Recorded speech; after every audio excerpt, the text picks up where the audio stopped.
So here's what I want you to do with today's workshop. There are two things I'd like you to get out of it. One, I want you to be able to think about what is your next step? What is the next thing you want to work on? Two, I want you to think about how this presentation can help you introduce Toastmasters to your friends. Just to check, who here is not a Toastmaster? You're not in any clubs. If you are not a Toastmaster, can you raise your hand for me? Oh, yeah. Michael's raising his, I'm surprised Paul's not raising his hand. Okay. I can't. So Paul's like, I can't, my hands are full. Today is a little bit different. This is geared toward non-Toastmasters. People who aren't really familiar with public speaking and what that really means to work on it. All of you are familiar with public speaking and what it means to work on it. Hopefully. Hopefully. Actually, just out of curiosity, how many of you have been here for at least 1 year? 1 year. You've already completed 1 year in Toastmasters. Most of you. Okay, so here's what I want you to do with today's workshop. There are two things I'd like you to get out of it. One, I want you to be able to think about what is your next step? What is the next thing you want to work on? Two, I want you to think about how this presentation can help you introduce Toastmasters to your friends. I tell my friends, like, oh, I'm in a public speaking club. And they go, why? And I say, oh, my club meets on a Friday. They're like, why? But the thing is, and there are many, many good clubs in our Toastmasters district and throughout the world. As a VPE of my club, a Vice President of Education, I work with Paul Sharp, our president, and I tell my members, we are a speech gym. Yes. We are here to speech work out. And so let's think about some of those skills. Because honestly, when I say public speaking, we actually mean a lot of different kinds of skills. It's just like learning language, isn't it? Someone will say, oh, I really want to learn Japanese, English, Chinese. Maybe Chinese is just Paul and I here. But anyway, the thing is that learning languages, it's not just one thing. You have to work on reading and listening and speaking and writing and all these other skills. And just in the same way, public speaking also breaks down into different skills. So what I want to talk about are kind of 4 basic skills and how you can kind of continue to build as a speaker. And we're going to go through them. The basic ideas that I have are, when it comes to public speaking, you need ideas, you need writing skills, you need decent gestures, body language, and some good vocal variety can help as well. And so thinking about the first idea here, ideas. Okay, there's Paul Sharp. So ideas. To be a great communicator, you've got to be a what? Consistent reader. This is a challenge for me because my New Year's resolution is to read more. You could probably imagine why I made that my resolution. But why do I say consistent reader? All of us, not all of us, a lot of us use TikTok, Reels. These are all snippets of ideas. They're small ideas. But when we encounter big ideas, it's often through reading, slowly getting ideas together. Now, in my club, one of the biggest readers is this guy. He's in 2 places today. And what I find in his speeches is the topics, the variety is bigger than I see most of my members have. The depth of the idea is also greater. Because when we look at TikToks and Reels and YouTube videos, they're like 5 minutes, 2 minutes, 1 minute. But the person who's giving you that idea has spent hours reading about a topic. So for us to be better speakers, we need to be consistent readers. And public speaking, if you don't have a reason to read, doing a speech about a topic will give you a reason to read. I'll give you an example. In Chinese, I wanted to learn how to talk about environmental topics in Chinese. I had none of the vocabulary. I had no idea how to say specialized terms. So to give that speech, I had to read for like a month beforehand.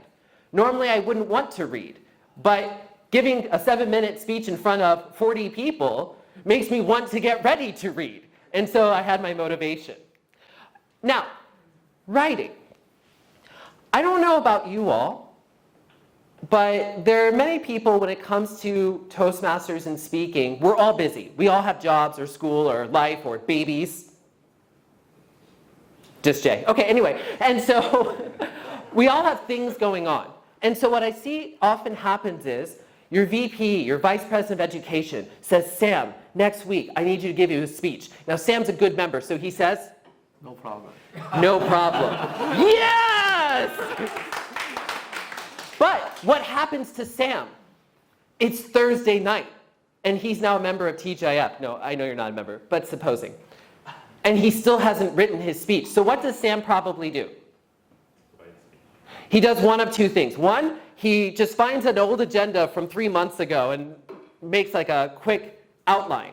Or two, he goes ChatGPT, 5 to 7 minute speech on environmental policies in Argentina. Something very odd.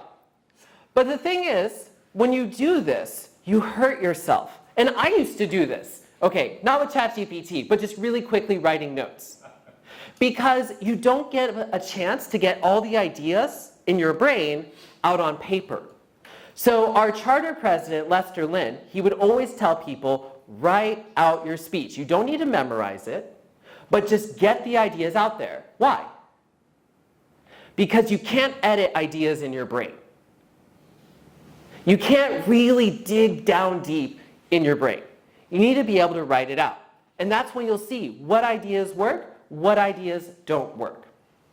And so writing. And maybe you say to yourself, I don't want to write in English. That's so annoying. I don't have time. But if you're going to speak in front of a group of people, you now have motivation to want to write.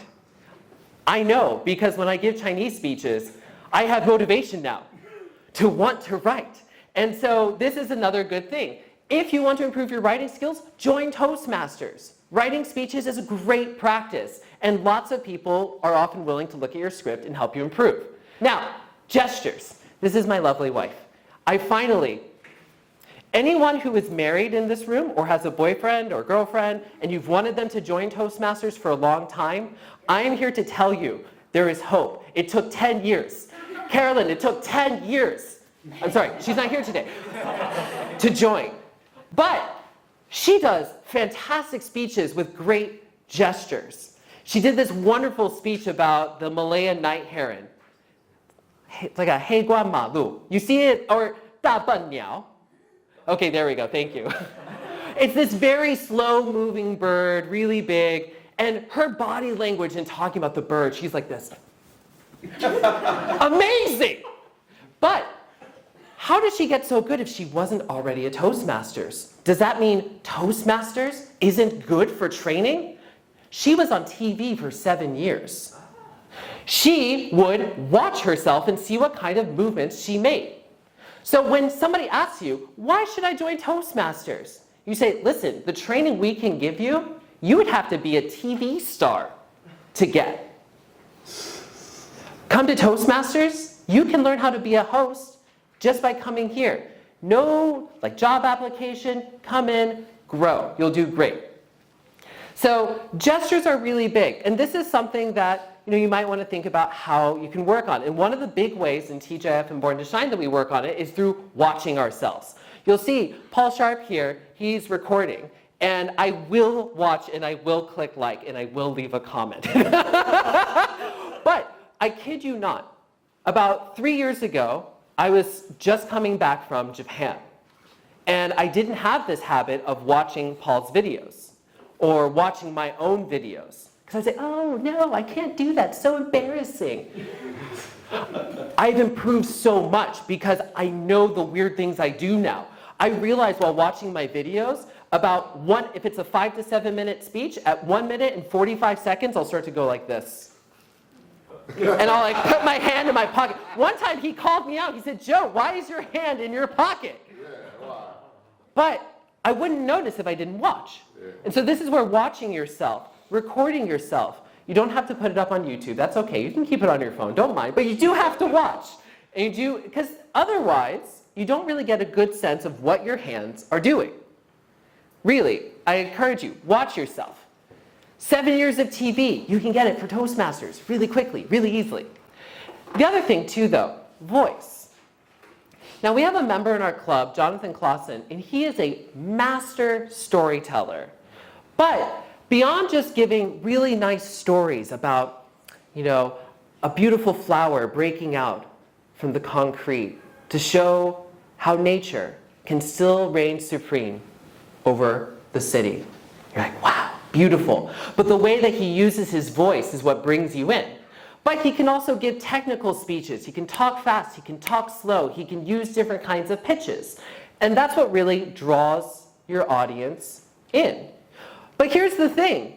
Those skills, they are so crucial. If you are in sales, you need to know how to talk.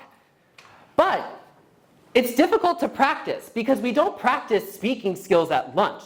Could you imagine if you're trying to eat lunch with a coworker and your friend says, "And then I saw him!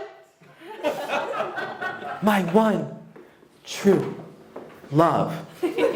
Huh? Nobody wants that at lunch.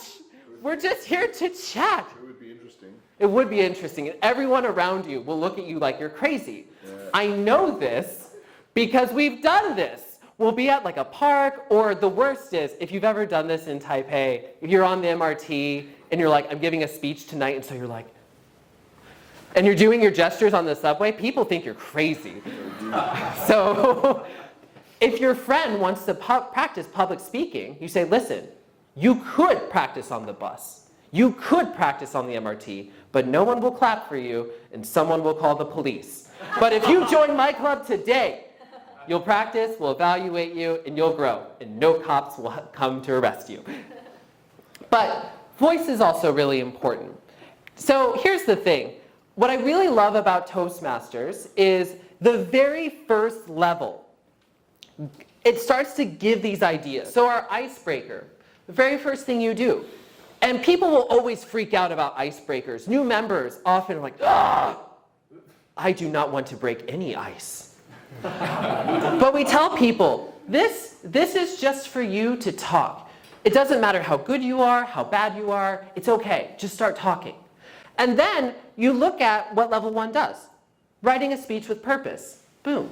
Ideas, writing styles, introduction to vocal variety and body language, those other 2 skills. And then evaluation and feedback, where you can start to learn, okay, I've got some of the basic skills, but what do I really need to work on? Beautiful setup. And I think sometimes this is why level 1 and doing it twice has its benefit, because you go through a path, you learn, you grow, you try different things, then you go back, you review. You review the basics, and then you see how are your basics doing, and you repeat the cycle. Now, because all of us here are Toastmasters, and I have a little bit of time left, I want to ask you to think about what is your skill that you want to work on. The thing is, public speaking, there's lots of things you can do. But what I want to encourage you to do is laser focus in on one thing and keep working on it until you make it good enough that you are satisfied, and then move on to the next thing. So I want you to think about the skill, think about why you want to fix it, and what's the next thing you're going to do about it. What is the skill? Why do you want to fix it? What is the next thing you're going to do? I'd like to ask a couple of people to share, if that's okay. Yeah? Okay, wonderful. Hello, I'm Ellie from Brand. I think I want some skill I want to improve is I want to think fast and speak fast. The reason is that most of the time I think too much before I say something. I want to make it like complete, I want to make it logical, but sometimes, for example, impromptu speech, and this is the most I hate. So, so I think what I can improve is trying to answer more table topic questions. Okay, good. All right. Now, of course, that's outside of this. This is about prepared speech, but impromptu is another really good skill to definitely sell people on. If your friend tells you, prepared speech, I don't need that. You say, hey, listen, are you looking for a job interview? Hey, do you ever get into fights with your family? Don't know what to say? You should practice table topics. Okay. What's a skill you want to work on? Your name and club, please. Oh, yes. My name is Yulia, and I'm from SCU. University. Wow. And I want to try writing Good. Because I think I can listen to what you say and what you want to tell me, but I can't write or say something I want to say.